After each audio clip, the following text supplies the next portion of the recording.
जय हिंद दोस्तों। यमन के हूतियों ने सऊदी अरेबिया के 2 ऑयल टैंकर्स के ऊपर हमले कर दिए।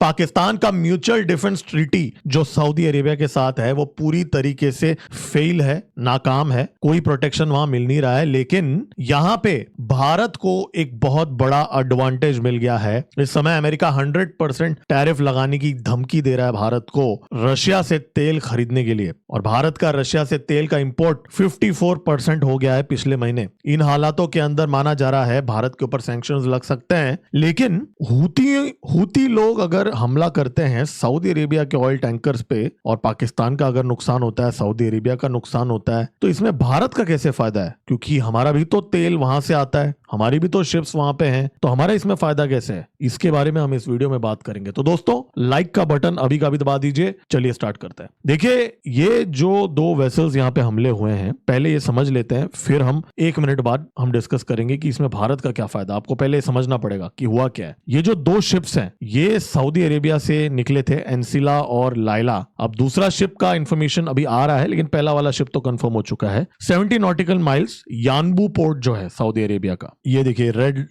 ये देख रहे हैं आप, ये यानबू पोर्ट है। और यहाँ पे अगर आप देखेंगे नीचे अगर आप आएंगे ये हूती यहाँ पे, तो ये जो हमला है वो रेड सी में इन वाटर्स में यहाँ पे हुआ। अब ये जो हमला जैसे ही हुआ तुरंत पाकिस्तान ने कड़ी निंदा जता दी। जी हाँ, बेशरम पाकिस्तानी कल ये बोल रहे थे कि अगर सऊदी अरेबिया के टैंकर पे हमला होगा तो वो पाकिस्तान के ऊपर हमला होगा, ऐसा कंसिडर किया जाएगा, और आज कड़ी निंदा कर रहे हैं। खैर वो उनका कहानी है, हमारा इसमें एजेंडा क्या है, राइट? इनफैक्ट आज तो अमेरिका और पाकिस्तान दोनों मिलकर कड़ी निंदा कर रहे हैं इस चीज पे। खैर हमारा इसमें क्या एजेंडा है कि ये 100% यूएस सेनेट बिल जो टैरिफ लगा रहा है भारत के ऊपर, जो बोल रहा है रशियन ऑयल खरीदने के लिए भारत के साथ चाइना और कुछ और देशों में। अब यहाँ प्रॉब्लम क्या है कि जापान जो यूएस का बहुत बड़ा एलाई है, राइट, पैसिफिक में, वो 40% ऑयल उसने खरीदा पिछले महीने, 38.5 अप्रोक्सीमेटली 40% उसने पिछले महीने सऊदी अरेबिया से खरीदा। उसके बाद में यूएई उसका सप्लायर है, फिर उसके बाद में यूनाइटेड स्टेट्स 15% पे। इसका मतलब क्या है? लगभग आधा से थोड़ा कम तेल जापान का सऊदी अरेबिया से आता है। अब ये जो तेल है 20 से 25 दिन में यानबू पोर्ट से जापान पहुंचता है। लेकिन अब ये हूतियों के ब्लॉकेड के बाद में स्विस कनाल के रूट पे ये ऑलमोस्ट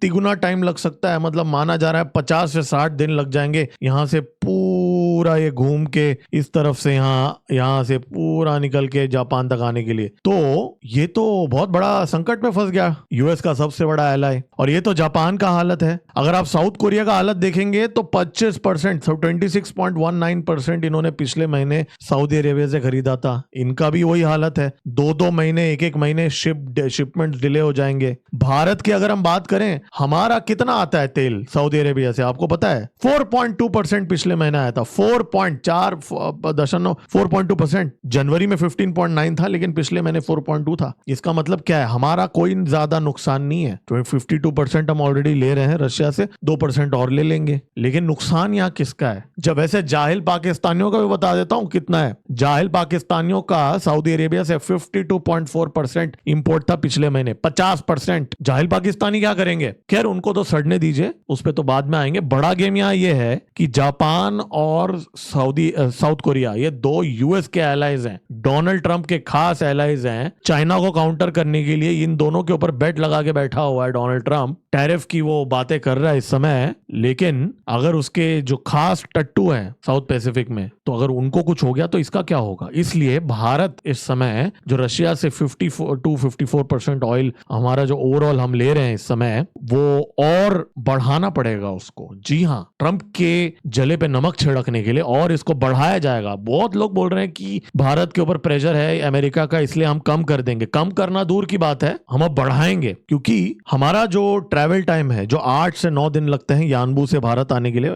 गुजरात के पोर्ट्स पे आने के लिए या कर्नाटका के पोर्ट पे आने के लिए, अब वो 25 दिन लग जाएंगे हमारे घूम के। हमारा भी डिले होगा, ऐसा नहीं कि डिले नहीं होगा, लेकिन अगर हमारा आंकड़ा हम देखें तो ऑलमोस्ट 1.8 मिलियन बैरल्स हम साउथ कोरिया को सप्लाई किए हैं पिछले महीने। जी हाँ, ये पिछले महीने की बात है। रिफाइंड पेट्रोलियम प्रोडक्ट्स, ये कौन किसका रिफाइन करते हैं हम लोग? ये रशिया का ही है, हमारा मित्र का ही है। और जापान को को भी इनफैक्ट हमने पिछले महीने 7.7 लाख 40,000 रिफाइंड पेट्रोलियम प्रोडक्ट्स दिए हैं, सिर्फ ऑयल ही नहीं, नाफ्ता और बहुत सारी चीजें जो बन के आती हैं, तो ये हमने दिए हैं इन लोगों को। अब ये और बढ़ेगा क्योंकि जो डिलेज होंगी वो ये झेल नहीं पाएंगे। जापान की जो लीडर थी वो भारत आई हुई थी। इनफैक्ट साउथ कोरिया के जो लीडर हैं वो भी हमारे साथ भारत आए थे। इनफैक्ट जयशंकर जी भी वहां पे ही थे। और हमारा और जापान का एंगेजमेंट तो अब तो हमने डिफेंस में भी कर लिया है। यूनिकॉर्न जो हमारी नेवी के साथ कर रहे हैं, और भी काफी सारी चीजें। बुलेट ट्रेन में खैर जापान ने अच्छा फीडबैक नहीं दिया है, वो एक अलग टॉपिक है, किसी और वीडियो में बोलेंगे, लेकिन काम तो कर रहे हैं ना। अब ट्रंप के पास क्या ऑप्शन है? या तो वो सैंक्शन लगा दें, जो वो बोल रहा है कि भारत के ऊपर लगाएगा, चाइना के ऊपर लगाएगा, 100% टैरिफ लगाएगा अगर वो रशिया से तेल खरीदने के लिए। और उन हालात के अंदर वो जापान और साउथ कोरिया जो उसके एलाइज है, वहां पे already oil prices sky rocket हो चुके हैं। और होर्मुज का क्राइसिस तो बंद होने नहीं वाला दोस्तों, वो तो हमको पता है, हम रोज ट्रैक कर रहे हैं। आज रात को भी हम डेली शो में ट्रैक करेंगे। वो तो कुछ नहीं होने वाला उसका तो लंबे समय तक। तो अगर, और बात यहाँ जापान और साउथ कोरिया की भी नहीं है, अगर जापान और साउथ कोरिया में शॉर्टफॉल आता है, डिले होता है, तो ग्लोबल ऑयल प्राइसेस बढ़ जाएंगे। यूएस का बेनिफिट तो होगा ही, लेकिन उसके बाद भी वो सप्लाई नहीं कर पाएगा। इसलिए अगर ग्लोबल ऑयल प्राइसेस को स्टेबलाइज करना है, और अगर उनके एलाई, यूएस के एलाइज को, उसको अगर रखना है, जिंदा रखना है, तो यूएस के पास और कोई चारा नहीं है अभी। ये जो सो कॉल्ड वो टैरिफ की बात कर रहा है, 100% लगाने की जो बात कर रहा है, वो उसके पास कोई ऑप्शन नहीं है कि वो चुपचाप ना ही लगाए। और जयशंकर जी और मार्को रूबियो कल जो बैठे थे, जो फोटो, इनकी शक्लें आप देखिए, वो अलग बात है। भारत के अंदर जो चल रहा है, माना जा रहा है, उसके बारे में भी डिस्कस किया है अमेरिका के साथ कि उनके एजेंसीज क्या कर रहे हैं यहाँ पे। लेकिन मेन ये भी एक बहुत बड़ा पॉइंट है, मुद्दा है कि भारत, हमारा जो जामनगर में रिफाइनरी है, कर्नाटका में जो हमारे फैसिलिटीज हैं, वो सारे महाराष्ट्र में जो हैं, इन सारे जगहों पे जो तेल हम रशिया से ले रहे हैं, दबा के ले रहे हैं, वो तेल अगर अमेरिका ने बंद करने की हिम्मत की तो ऐसा होगा कि भाई खुद के ही पैर में कुल्हाड़ी मारना अमेरिका के लिए। इन हालात के अंदर भारत के अंदर अस्थिरता पैदा करना, भारत के ऊपर प्रेशर डालना, टैरिफ की धमकी देना, ये सारी चीजें अमेरिका ना ही करे तो बेटर होगा उसके लिए, हमारे लिए नहीं। हम तो ठीक है, हम तो अपना देख लेंगे, उसके लिए तो ये बहुत बड़ी बात हुई है। और इन सब में पाकिस्तान जो है, उनपे भी आ जाते हैं। वो इतना हीरो बन रहे थे कि हमारा म्यूचुअल डिफेंस ट्रीटी है सऊदी अरेबिया के साथ। क्या हुआ, क्या हुआ? उन्होंने कहा, कल ही तो स्टेटमेंट दिया था ना, हमने देखा कि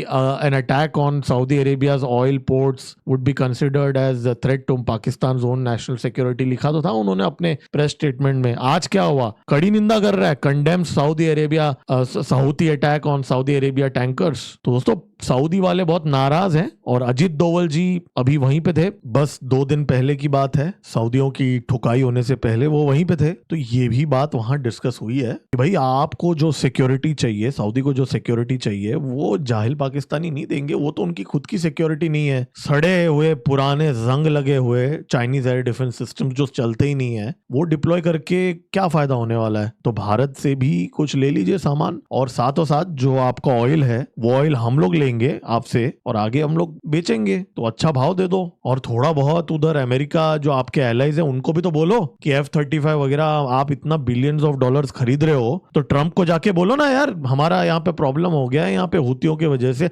आपके वॉर की वजह से, वो भी जो अमेरिका ने स्टार्ट किया है, तो वो वॉर की वजह से हमारा नुकसान यहाँ पे हो रहा है। ऐसा बोलो ना, प्रेशर डालो अमेरिका को वहां जाके, ताकि अमेरिका वहां से चाबी दे, और जो स्कॉट बेसेंट जो चाबी देके जो पपेट है ट्रंप का, वो वहां पे बोले कि ठीक है, अभी तो कोई सैंक्शन हम रशिया के ऊपर, किसी के ऊपर भी हम नहीं लगा पाएंगे, तो हम घुटने टेक देंगे और हमारा इसमें फायदा हो जाए। तो भाई एक बात तो मानना पड़ेगा कि व्यापार करना तो आता है। आई होप आगे इंटरनल और एक्सटर्नल नेशनल सिक्योरिटी रिलेटेड चीजें भी अच्छी तरीके से हो जाए। तो दोस्तों भारत के लिए बहुत बड़ा विन है। पाकिस्तान के लिए तो बैंड बजेगी उन लोगों की दोस्तों, 50% तेल उनका सऊदियों से आ रहा है, और वो लोग म्यूचुअल डिफेंस ट्रीटी करके बैठे, फंस गए, बहुत गंदे फंसे हैं, इनको कोई अंदाजा नहीं है। हुतियों से लड़ना पड़ेगा, और बेटा हुती जो है ना, वो ऐसी ठुकाई करेंगे ना इन लोगों की कि पतलून भी उतारना पड़ेगा हुतियों के सामने पाकिस्तानियों को। ठीक है, तो दोस्तों लाइक का बटन दबा दीजिए, सब्सक्राइब का बटन दबा दीजिए। तुरंत मिलता है अगले वीडियो में। दोस्तों इस चैनल में हम नेशनल सिक्योरिटी और जियोपॉलिटिक्स की